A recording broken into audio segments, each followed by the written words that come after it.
السلام عليكم ورحمة الله وبركاته. الصلاة والسلام على رسول الله على أفضل الصلاة والسلام. ازيكم يا شباب، عاملين ايه؟ يا رب دايما تكونوا بخير وسعادة يا رب العالمين. كل عام وانتم بخير بمناسبة طبعا حلول سنة جديدة 2022. يا رب دايما يديم عليكم سعادة وخير يا رب العالمين، ويكون عام سعيد على الجميع. اليوم أولى حلقاتنا طبعا في العام الجديد، وإن شاء الله تعالى هيكون حلقة مميزة جدا جدا وهتفيد الجميع. معظم الناس طبعا طلبتها على قناتنا على التليجرام، وهي اشرح يا كريم طريقة الحصول على VPS أو أرض بي من خلال شركه امازون. طبعا اللي متابع قناتي باستمرار عارف ان انا دايما مهتم بشروحات VPS او شروحات الارض بي المجاني والفري ترايل الخاص بالVPSات او الارض بيات. فاتمنى يا صديقي العزيز لو انت اول مره تتابعنا على قناتنا على اليوتيوب، ده المحتوى بتاعنا اللي احنا مهتمين بيه الفتره الحاليه. فلو عجبك محتوانا ما تبخلش علينا بالضغط على زر السبسكرايب او زر الاشتراك، الزر الاحمر اللي اسفل الفيديو. وكمان ما تنساش تنضم لقناتنا على التليجرام علشان تحصل على اجدد الاخبار والميثودز الخاصه بالVPSات المجانيه والارض بيات. حلقتنا النهارده ان شاء الله تعالى يا شباب هتكون حلقه خاصه بالحصول على VPS او ارض بي من خلال شركه امازون بطريقه رائعه جدا جدا وبطريقه بسيطه، وازاي تخلي الطريقه تنجح معاك ويجي لك رساله القبول. كل الكلام ده بسيط جدا، ولكن في بعض الشروط اللي لازم نعرفها في بدايه الفيديو علشان تقدر تطبق الميثود بتاع حلقتنا النهارده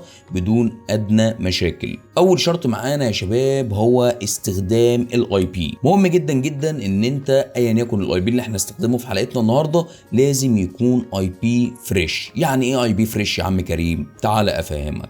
اي بي فريش يعني اي بي جديد، يعني اي بي لم يتم استخدامه من قبل على امازون، ما حاولتش قبل كده ان انت تعمل من خلاله VPS او ارض بي او اكونت عموما على شركه امازون، فبالتالي يكون اي بي جديد لم يتم استخدامه من قبل. تقدر تتحصل على الاي بي الجديد ده من خلال 3 برامج، والثلاث برامج بيجمعهم شيء واحد وهو نسبة تخفي 100%. فانصحك بالثلاث برامج دول، لو عندك اي برنامج منهم استخدمه وطبق من خلاله الميثود بتاع حلقتنا النهارده. اول برنامج معانا النهارده هو برنامج اي بي فانيش.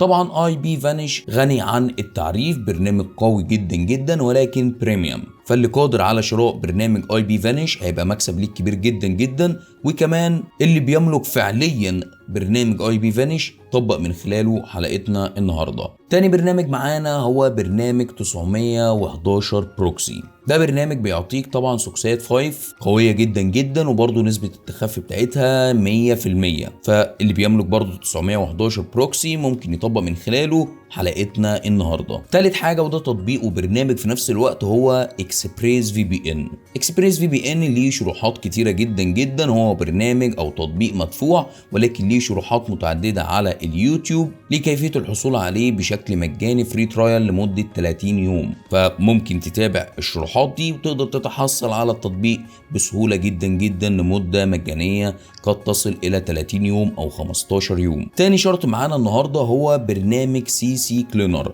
مهم جدا جدا ان انت تكون بتملك برنامج CC كلينر علشان تقدر تمسح الكوكيز او ملفات التمب الخاصه بالحاسوب بتاعك، وكمان البراوزرات اللي انت بتستخدمها على البي سي الخاص بيك. فمهم جدا جدا ان انت تكون بتملك برنامج CC كلينر. ان شاء الله كل المرفقات اللي احنا بنستخدمها في حلقتنا النهارده هتلاقوا اللينك بتاعها في قناتنا على التليجرام. لينك قناه التليجرام هتلاقوه في صندوق الوصف اسفل الفيديو باذن الله. ثالث حاجه وده المهم جدا جدا البين اللي احنا هنستخدمه. طبعا في حلقتنا النهارده انا هستخدم بين كندي، ولكن ان شاء الله تعالى هسيب لك اكتر من بين في قناتنا على التليجرام تجرب تستخدمهم وتطبق عليهم ميثود حلقتنا النهارده. هيكون الاختلاف فقط في الاي بي، ولكن الميثود والطريقه هتكون واحده. ثالث شرط وده مهم جدا جدا بقى هو رقم هاتف. مهم جدا جدا ان انت تكون بتملك رقم هاتف فريش، يعني رقم هاتف جديد لم يتم برضه تجربته من قبل على حساب في امازون. دي نصيحه مني ليكم. ولكن من خلال حلقتنا النهارده تسريعا بس الوقت الفيديو،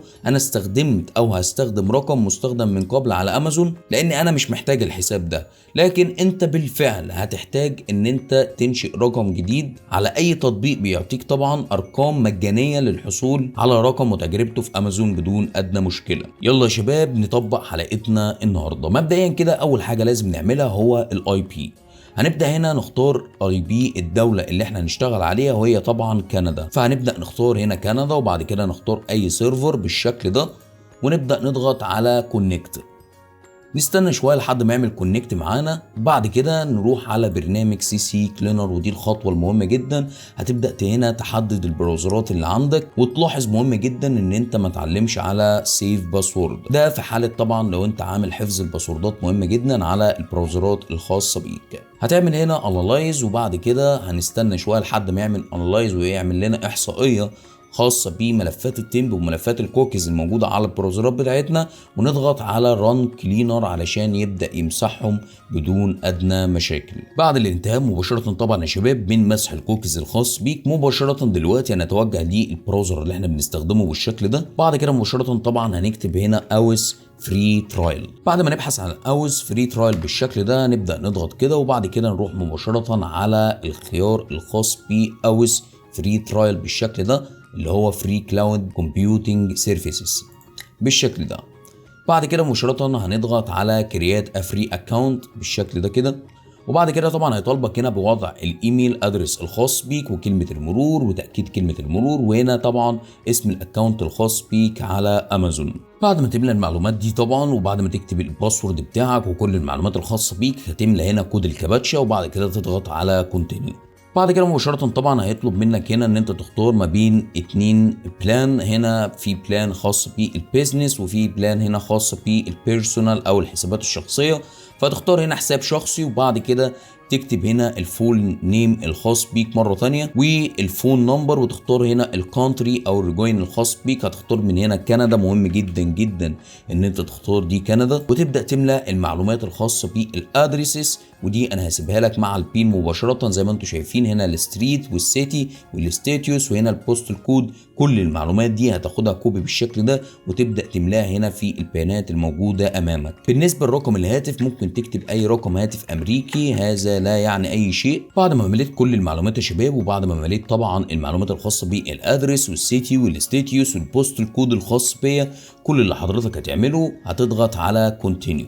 بعد كده مباشرة طبعا هيجيب لك هنا الصفحة دي، وهنا الخاصة بمعلومات الدفع والميثود كارد الخاص بيك. فهنا مباشرة طبعا هتنتقل لأي موقع خاص بتوليد البينات أو عمل جينيريت للبينات، وتبدأ تستخدم البين اللي هسيبه لك في قناتنا على التليجرام. هتلاقي أكتر من بين طبعا زي ما قلت لكم، الميثود واحدة ولكن الاختلاف مع الاي بي. أنا طبعا حصلت على كريدت دلوقتي، هضعها بالشكل ده، وبعد كده هضع هنا المعلومات الخاصة بيها، وابدأ هنا طبعا اضع الاسم الخاص بيا اللي انا استخدمته في الحساب بالشكل ده، وبعد كده طبعا هضغط على verify and continue بالشكل ده. مباشرة دلوقتي هيوجهني على الصفحة دي. مهم جدا جدا تركز هنا الخطوة الخاصة برقم الهاتف، وده مهم جدا ان انت تضع نفس رقم الهاتف اللي انت تحصلت عليه من تطبيق سيف يو ام. فهنبدأ مباشرة من هنا يا شباب، نختار هنا مثلا لاتفيا بالشكل ده اللي هي الدولة الخاصة بالرقم، ونبدأ مباشرة ننقل الرقم الخاص بينا هنا. بعد ما كتبت الرقم مباشرة وكتبت هنا طبعا الكود الكابتشا الخاص بيا، هضغط على send SMS. مباشرة دلوقتي بيقول لي ان احنا فعلا بعتنا ليك كود مكون من 4 ارقام، يا ريت ان انت تضعه هنا وتضغط على كونتينيو علشان يتم التحقق من صلاحية رقم الهاتف. مباشرة دلوقتي هننتظر بضع لحظات لحين وصول الكود الخاص بينا، ونبدأ نشوف مع بعض يا شباب هل فعلا بعد وصول الكود ووضعه في امازون هيحصل مشاكل، اي حاجة، هل فعلا هيتم قبول الحساب. كل ده هنعرفه ان شاء الله تعالى خلال الثواني اللي جايه. فاحنا دلوقتي هننتظر وصول الكود الخاص بينا ونبدا نستخدمه على حسابنا في امازون، ونشوف الخطوات التاليه هتكون عامله ازاي. زي ما انتم شايفين يا شباب وصلني الكود دلوقتي اهو. فكل اللي عليا ان انا هنقل الكود بالشكل ده 4737 4737، وبعد كده نضغط على كونتينيو. ننتظر شويه لحظات. زي ما انتم شايفين تم قبول الكود، ومعنى ان هو جاب لك الشاشه دي او الواجهه دي معناها ان كده تمت نجاح الطريقه بنسبه 50%.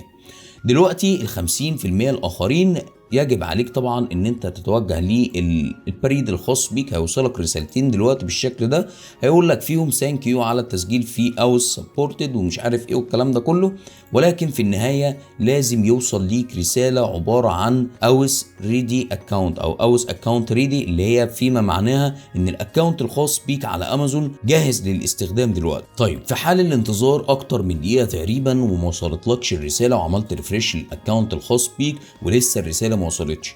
ما ينفعش تخش على البانل بتاعتك او تعمل فيها ساين ان غير لما يجيلك رسالة طبعا تجهيز الحساب.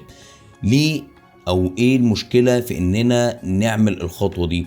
المشكلة ان انت لو عملت ساين ان قبل ما توصل لك رسالة التفعيل الكامل الخاص بحسابك، الحساب الخاص بيك هياخد سبسبند، فبالتالي مش هتقدر تخش على الحساب والحساب هيتقفل نهائيا. فلازم مهم جدا جدا ان انت تنتظر الرسالة دي، وفي حالة ان الرسالة لسه ما جاتلكش من خلال 24 ساعة، بعد ال 24 ساعة اعمل ساين ان على الاكونت بتاعك مباشرة وافحص الاكونت وشوف الاي سي 2 اشتغلت عندك ولا لا. اما في حالة ان الاكونت بتاعك لسه ما وصلوش رسالة التفعيل ولكن بداخل ال 24 ساعة المتاحين ليك، فيجب عليك الانتظار بشكل كامل لحد ما الرسالة الخاصة بالتفعيل توصل لك. غالبا بنسبة 90% رسالة التفعيل هتوصل لحضراتكم في خلال 5 دقايق او دقيقتين، وفي اقل من كده. ولكن في بعض الحسابات زي الحساب اللي انا بستخدمه دلوقتي رسالة التفعيل بتتأخر شوية، وده معناه طبعا قلق شوية بنسبة 90% ان ممكن الحساب يتقفل. هل ده يكون سبب مثلا ان انا استخدمت رقم هاتف مستخدم من قبل؟ ممكن. لذلك انا بنصحك تماما ان انت تستخدم رقم هاتف جديد علشان الطريقه تنجح معاك والرساله توصل لك بشكل اسرع من كده. بس كده يا شباب، دي كانت حلقتنا النهارده، اتمنى يا رب تكونوا استفدتوا. الحلقه النهارده جميله جدا جدا. ان شاء الله الحلقه القادمه هنتكلم فيها على ويندوز 365. اتمنى طبعا ان انتوا تمشوا بالنصائح والارشادات اللي انا قلتها في حلقتنا النهارده، وان شاء الله تعالى الطريقه هتنجح معاكم بشكل دائم. ان شاء الله تعالى هسيب لكم كل المرافقات في قناتنا على التليجرام، رابط القناه ان شاء الله هتلاقوه في الديسكربشن اسفل الفيديو. وبكده يا شباب نكون وصلنا لنهايه حلقتنا. اشوفكم في امان الله. السلام عليكم ورحمه الله وبركاته.